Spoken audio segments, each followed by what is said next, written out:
Yo, folks, it's my last day here in Jeju. I'm about to fly out in a couple of hours' time on my way to LA. And before I did that, I just wanted to check in with you and just share with you some of the really important learning points that I've thought about this week after interviewing 10 world-class poker players. So 10 poker players who are the absolute pinnacle of their career. Actually, that's not true. 9 absolutely world-class poker players at pinnacle of their career, and a multi-million dollar, very, very successful businessman who competes in these games with these people. We wouldn't call him world-class, but he is obviously very, very, very successful. And it's always, I mean, let's start there, right? I believe that it is really crucial to be surrounding yourself with really successful people. I really believe that to be true. Not just in a manipulative sense in order for you to achieve your goals and to get better in business, etc., etc. But for me, in my experience, the more time I spend around the greatest thinkers, the deepest thinkers, and really intelligent people, both IQ-wise and emotionally intelligent, the more that I evolve, the more that I grow, the more happiness that I seem to generate, or more happiness I seem to pull in from these people, you know. I don't surround myself with miserable, moany, groany people. I'm surrounding myself with people who are really super happy about what they're doing, and that is very inspirational for me. So I think that is really important, especially when you are trying to be someone who doesn't drink alcohol, because you will be surrounded by people that do drink alcohol. Now, that's not to say that people who drink alcohol have any lower EQ or IQ than people who don't drink alcohol. Obviously, that's not true. Of these 10 people that I interviewed, I would imagine every single one of them drinks alcohol to some degree or another, right? So there's not a correlation there. That's not what I'm saying. What I'm saying is, very often when we become the victims of alcoholism, when we look around, we have actually got ourselves in a rut where a great deal of different variables in our lives are not satisfactory.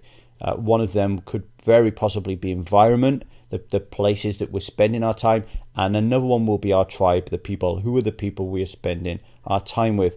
Because I think it's true, we will likely be drinking the average of the 5 people that we spend time with, what they drink. So, you know, I do think it's really important to change, or be brave or bold enough to change our tribes and our associations. And that's what Strive is all about, right? Strive is about sharing, learning to share and learning to be vulnerable with like-minded people about, and to talk about things and problems and feelings, share feelings and emotions that you've never done before. And I want to take Strive further than that. There was a time this week where I was very alone, felt very isolated in my room, and I didn't know who to call. And my mind was fixed in this, right? Who are my friends? And my brain went to the physical friends who I've met in person. And I missed a trick there. I was saying to my wife, next time I am struggling like that, I am going to reach out and call a Striver. And just because a lot of us have not physically met, the bonds that we have formed on Strive are really super important, and we should use them more. Just by picking up the phone and having a conversation, rather than just typing to each other, which is a good mode of communication, but you know, it's not the same as picking up the phone, is it? So that's really important. The other things that I touched upon, so I interviewed Eric Seidel. Eric Seidel is a professional poker player from New York. He's been at the highest stakes in the business for 3 decades. He's earned over 35 million playing live tournaments. He was also once a professional backgammon player and a Wall Street trader. Eric was talking about when he was younger that he had a really rough childhood because he had dyslexia.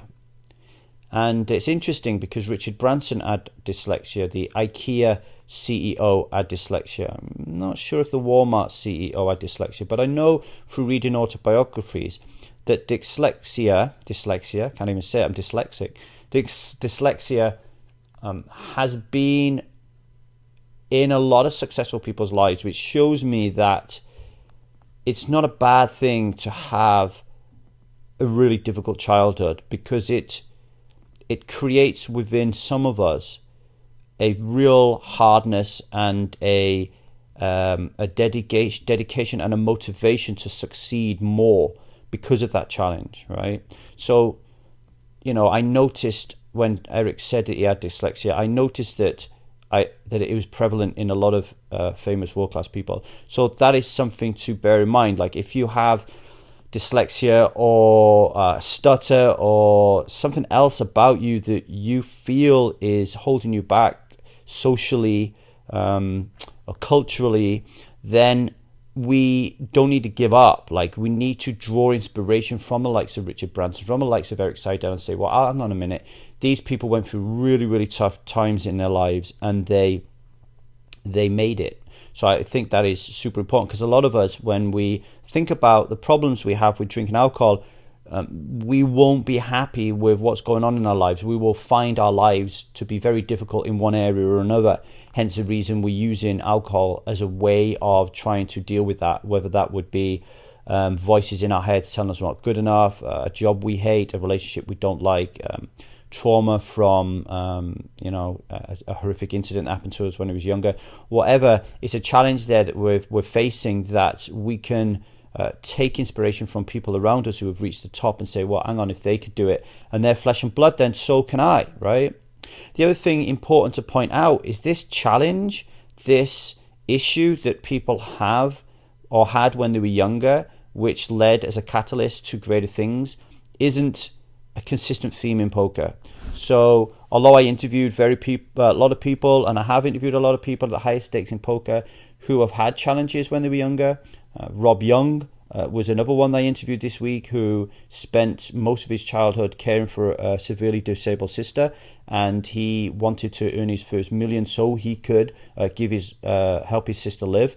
So that's a challenge as well. But then you have people like the Greenwood family, Max and Luke, who I interviewed Luke this week. I've interviewed Sam before, who had a wonderful childhood, who when you interview them, they say childhood was fantastic, it was great, they had everything that they wanted, they didn't have to worry about money, they didn't have to worry about fitting in, everything was fantastic, they got through life really, really well and ended up making millions playing poker. So that challenge perspective, that catalyst, is, I think, super important if it affects you, but you don't have to have a horrific, horrible childhood in order for you to succeed. That's not a trend that I've seen in poker, but it's something that I wanted to point out.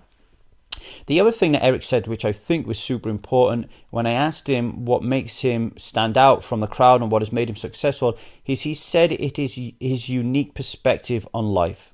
Okay, and what Eric was saying was he doesn't spend any time thinking about the randomness of events around his life.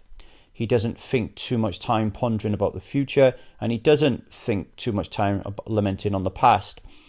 He looks at life a little like a poker game, like a poker hand. So if he's playing a poker hand and he loses money in that hand, the fact that he's lost money is not going to be the catalyst for him to change the way that he's doing anything, right?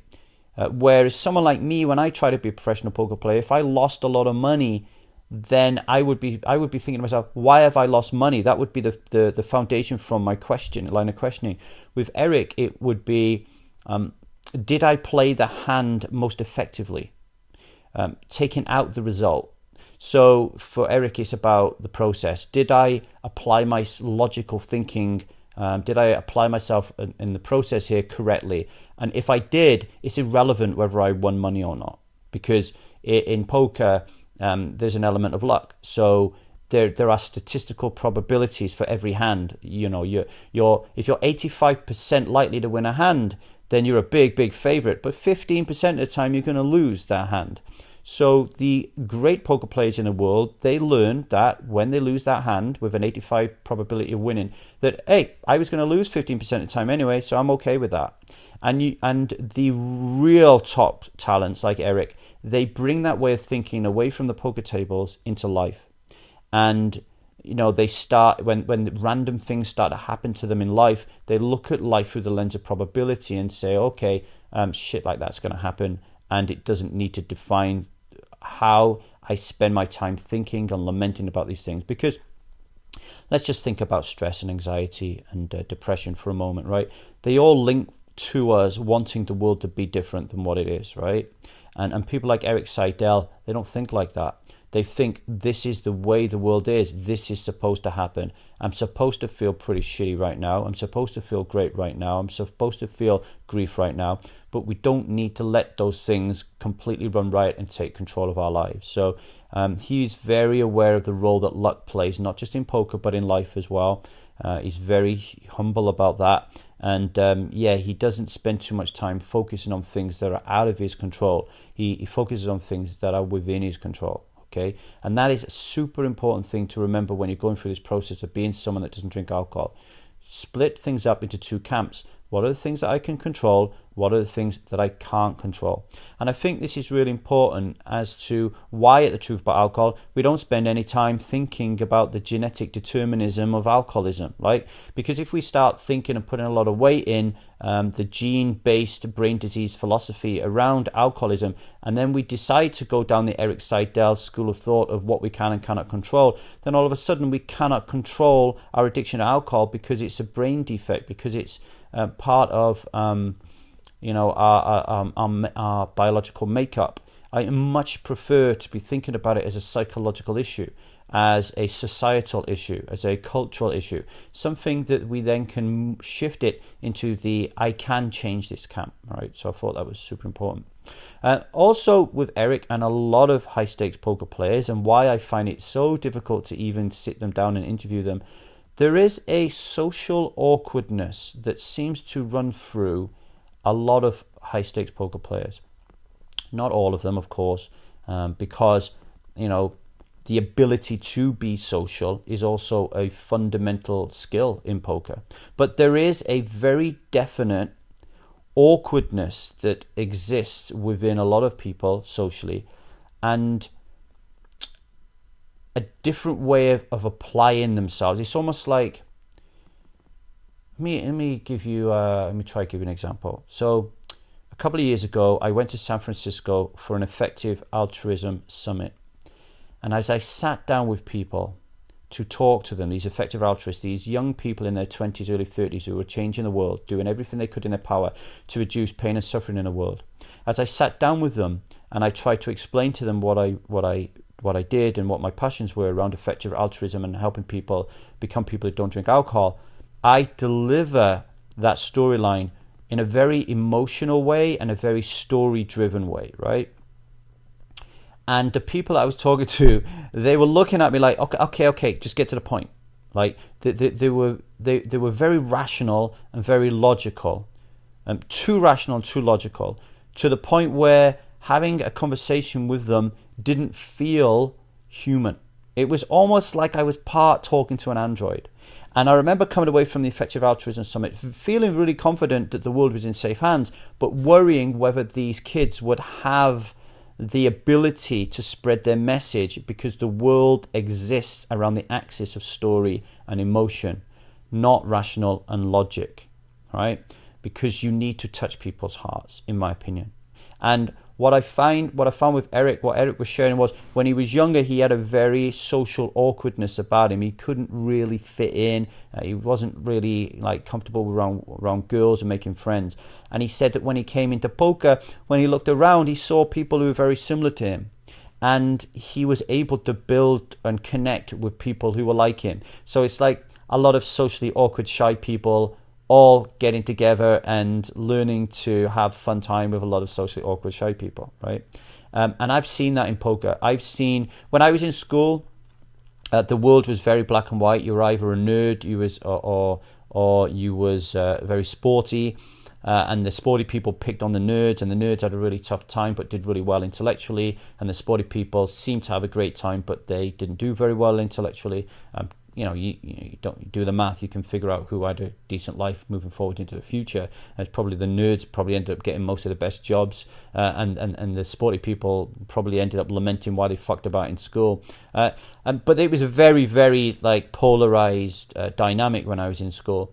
And a lot of people I see in poker at the highest stakes, they're people who, when I was in school, we would consider kind of nerdy, right? We would consider kind of nerdy, and we would say to ourselves that they wouldn't they would struggle socially, and they would struggle to make friends. They would struggle to have relationships. They would struggle to find girlfriends, boyfriends, etc., etc. But I see these people in poker, and I see them thrive, and I see them shine, and I see them develop social skills, and I see them get around social awkwardness, and to be comfortable about who they are, and poker unites them. And what we can learn from that is that when we become someone who doesn't drink alcohol, we are also going to be isolated. We're also going to be alone. We're also going to feel socially awkward. And it's really important to understand that there are other people out there like us, and to make it our mission to find them, so we don't feel alone, because there is strength in unity. And that is what Strive's all about. So I thought that was really important to touch upon that. Another poker player that I interviewed here this week was a guy called Tom Dwan.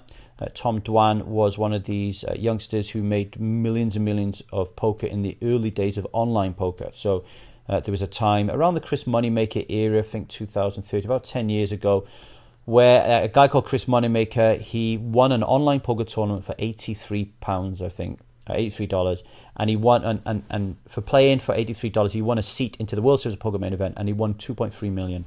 And everybody was like, whoa, and they all started to play online poker.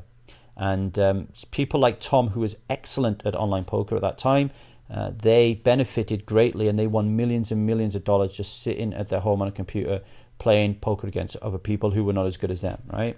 And Tom is like one of the modern icons in poker, but he's a very reclusive, shy, quiet figure. You very, very, very rarely see an interview with him, and if you do, you're never going to see anything more than 10 minutes. And I managed to get 47 minutes with a guy, right? And there's a lesson in that. So I got 47 minutes to interview a guy who nobody ever sees, and everybody wanted him, and I blew it. Like, I made a few mistakes in the interview. I pushed and pressed on a few points I shouldn't have, and Tom wasn't a great person to interview. There was a lot of blocks, a lot of guards, and so there wasn't a natural connection, and I felt inhibited in a lot of places where I could go. So afterwards, I felt like I'd let the world down. I felt like I'd let myself down. I felt like I'd let my employer down.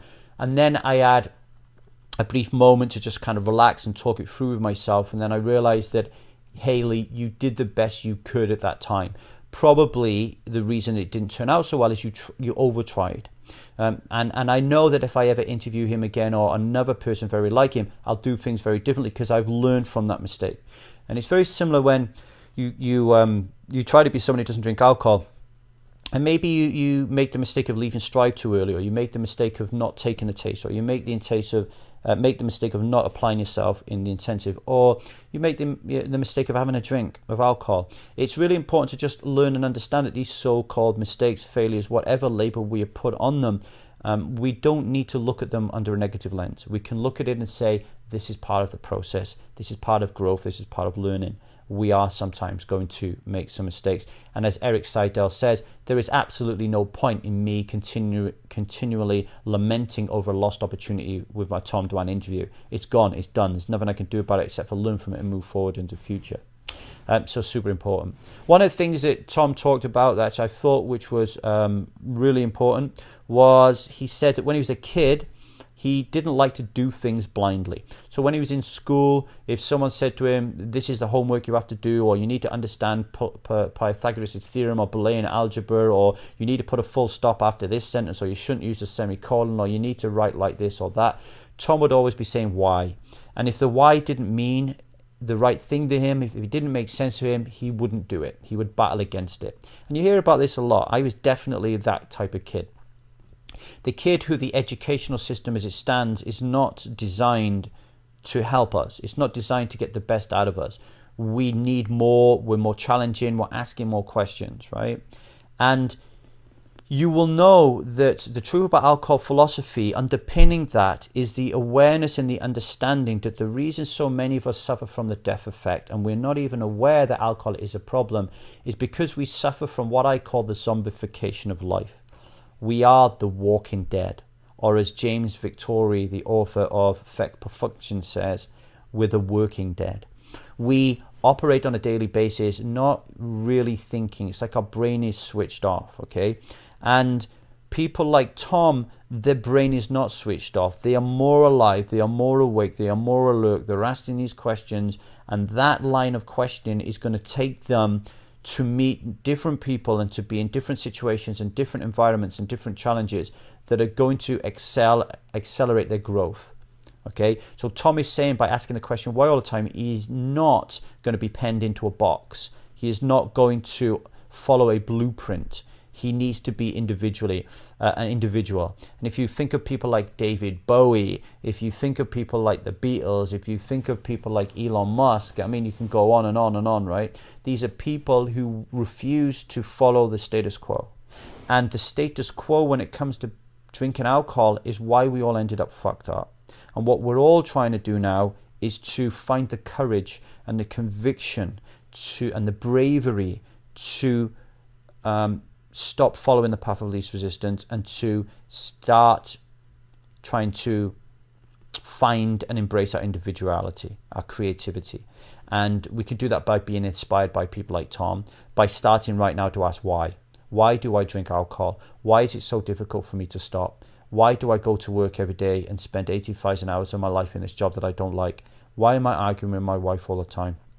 Why don't my teenage kids make sense to me? Why am I watching pornography? Why am I gambling? Why am I smoking? Why am I continually putting these things into my body that are no good for me? Really super important, okay? I interviewed a poker player called Matthias Eibinger, an Austrian pro. One of the things I got from Matthias, and this is something that I found in everybody, all right? So this is something that is obviously seems to be a must-have quality in a high-stakes poker player. So I would say that this is a must-have quality if you want to be successful in any area, including being someone who doesn't drink alcohol. And that is, you need to have a broad interest in a lot of things, to keep increasing your IQ and your EQ, okay? But you need to have a laser-like focus on one thing. So Matthias Eibinger said that the reason he has got to where he is today is he does nothing but play poker, think about poker, talk about poker, and learn about poker. Yeah, he has times when he sits down and watches Game of Thrones. Yeah, he has time when he meditates, goes for a run. Yeah, he has time when he just goes to the cinema or plays a bit of badminton with his friends. But 99% of the time, he's focused on thinking about and focusing on poker. All right?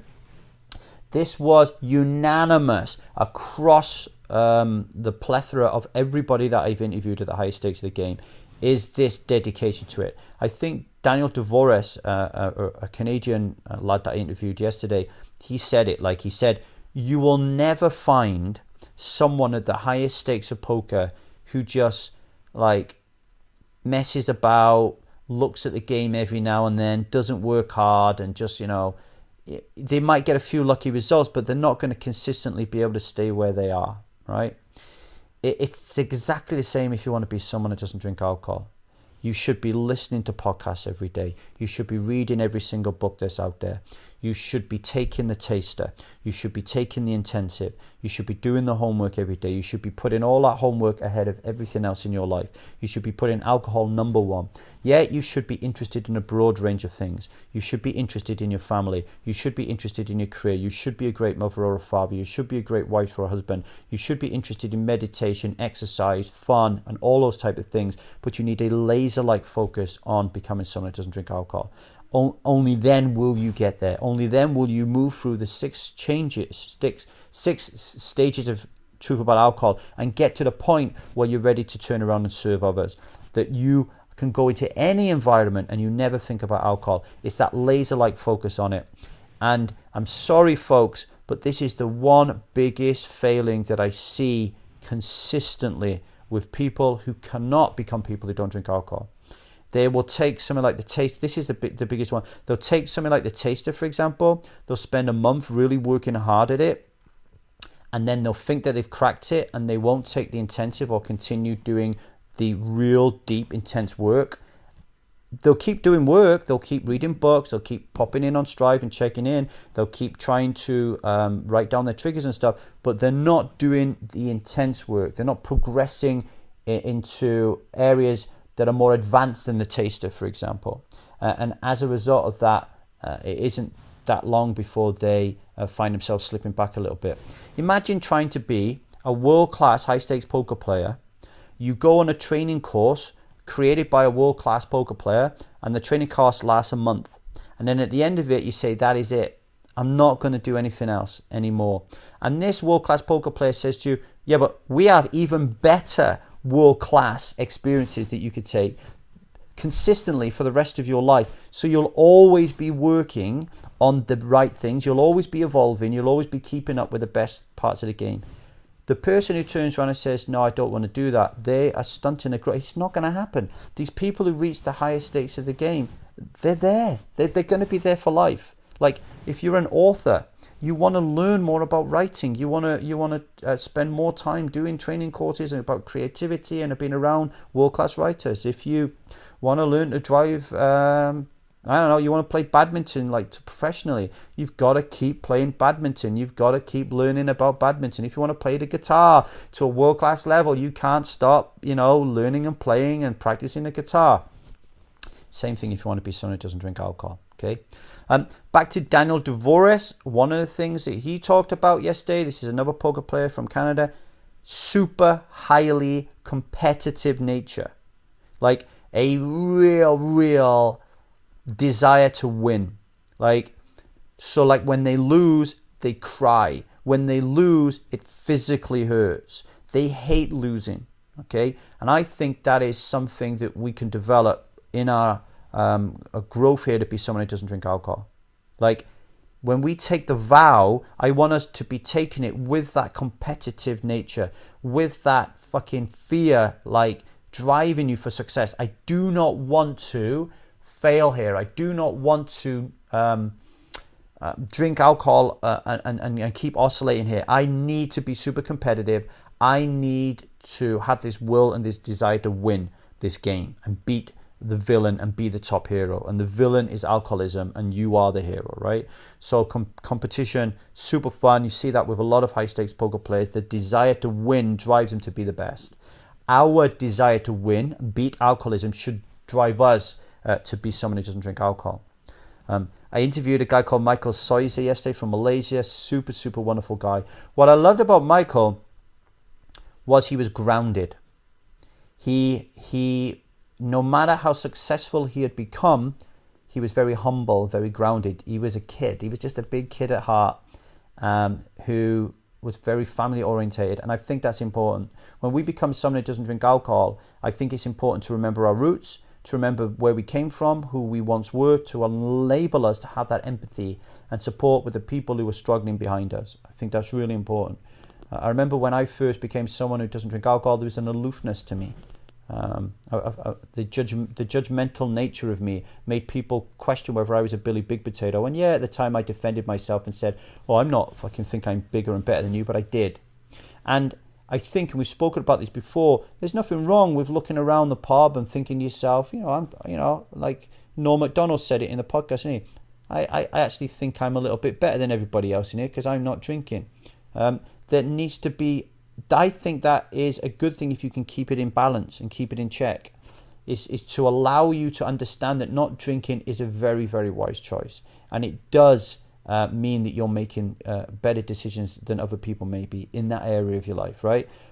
However, there needs to be a humility about it, and there needs to be a recognition that it wasn't that long ago that you was that very person on the bar that you are now looking at thinking, I'm a little bit better than that guy or that woman because I'm not drinking alcohol, right? Super important. And I got that out of Michael Soizer.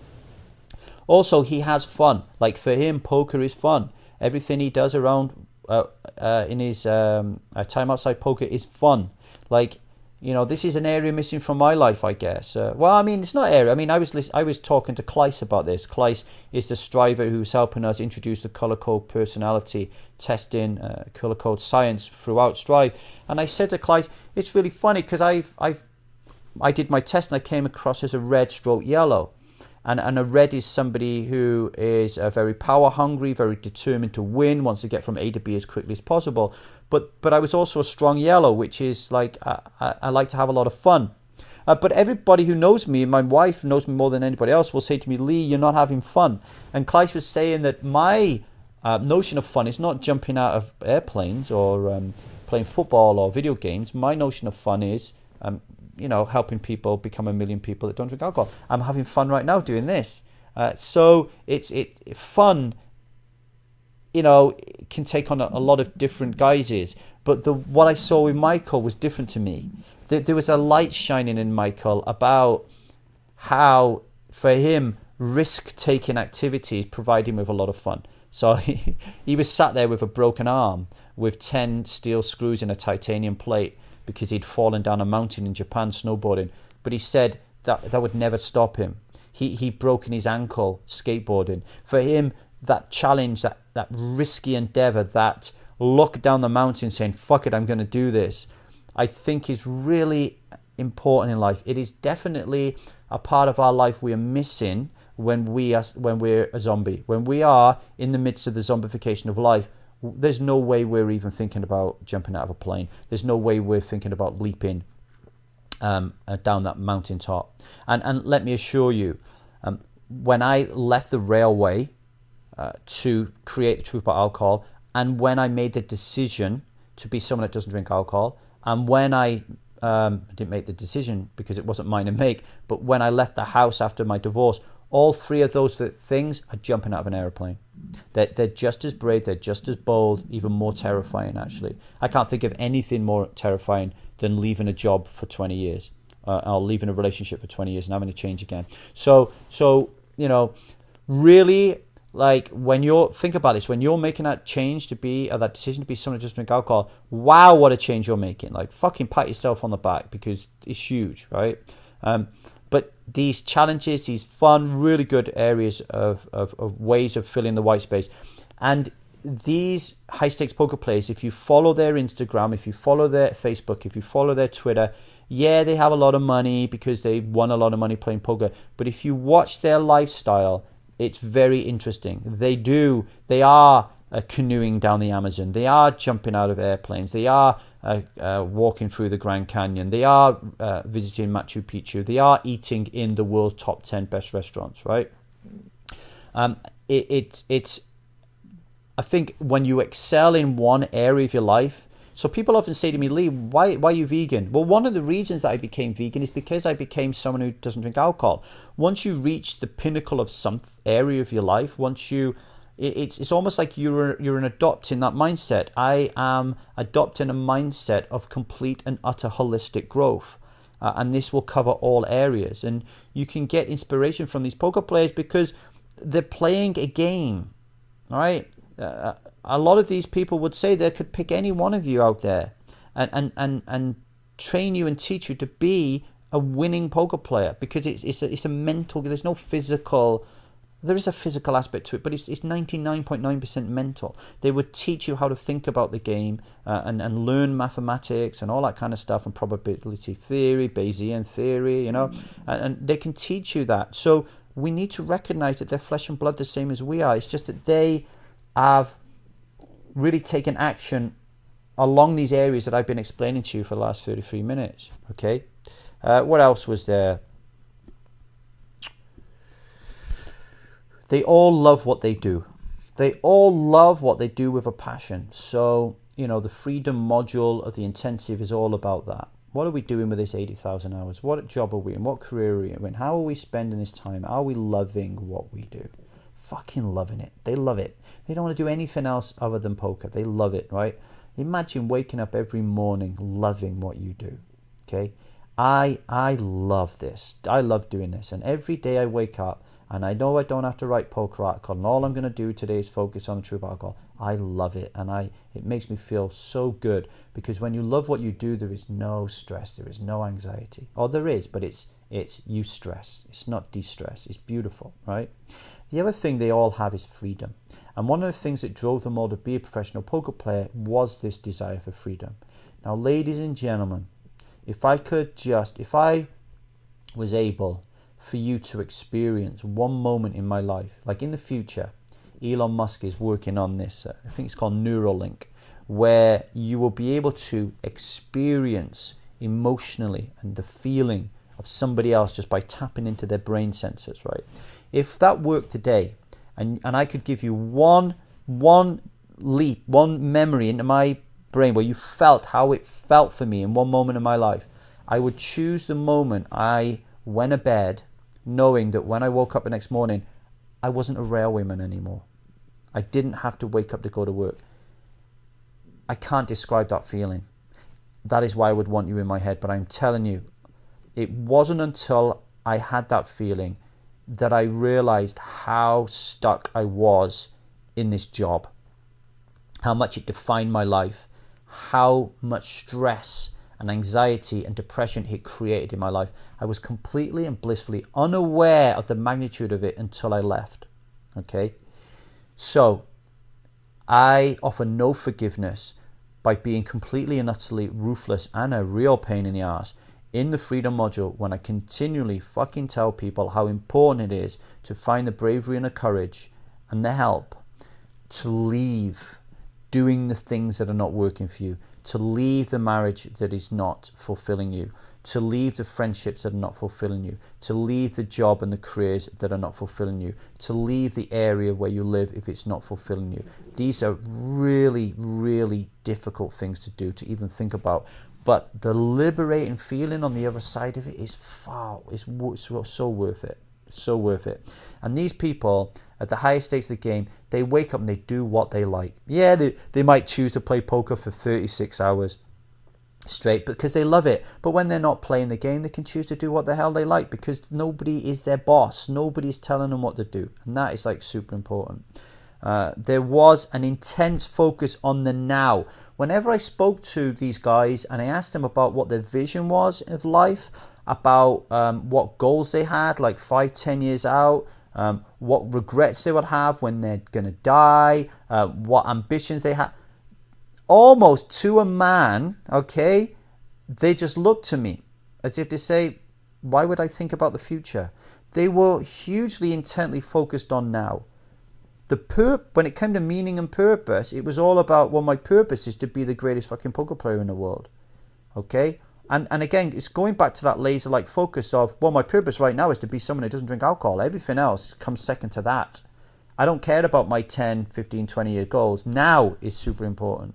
Now, we do a lot of work about the future you, about propelling ourselves into the future to have a good view about what someone who doesn't drink alcohol looks like and feels like, so we can change those neurological connections via Joe Dispenza's Breaking the Habit of Being Yourself. So I actually think this practice is super important about projecting yourself into the future. However, listening to these world-class poker players, I think it's equally as important to, although you're doing that practice throughout your meditation, is to really be spending most of your time thinking about what's going on right now.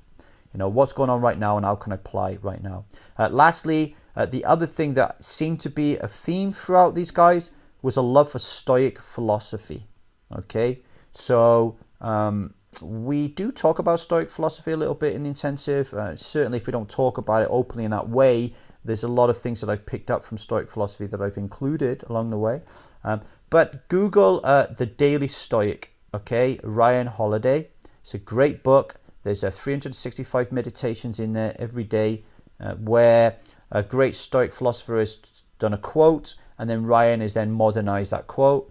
It's beautiful. There are some strivers. Doug is a striver, and Andrew, Trooper Alcohol Ambassador, both really big Stoic philosophers, and it's really helped them become people that don't drink alcohol. And I see it in poker as well. Stoic philosophy, really important about, you know, learning to accept life as it is.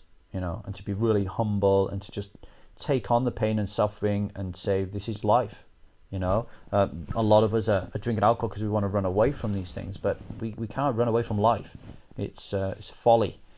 So anyway, there you are. I hope that helped. If you've got any questions whatsoever on what else I may have learned while I've been here interviewing these guys, anything else you want to ask me, my opinion on exceptionalism and attaining world-class status in something, just fire off the questions, because I spend my living talking to these guys, so I know a lot about it, and you can apply everything that I'm learning from these guys into becoming someone that doesn't drink alcohol.